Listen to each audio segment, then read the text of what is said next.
శతమానం భవతి అని నిన్ను దీవించి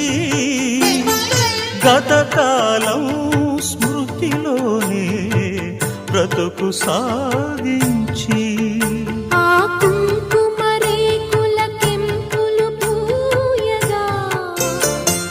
పూసిన పూల నోములు పండగా కదలి రావమ్మా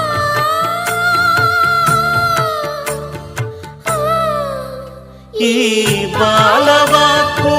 బ్రహ్మవాక్కు ఒక్కటే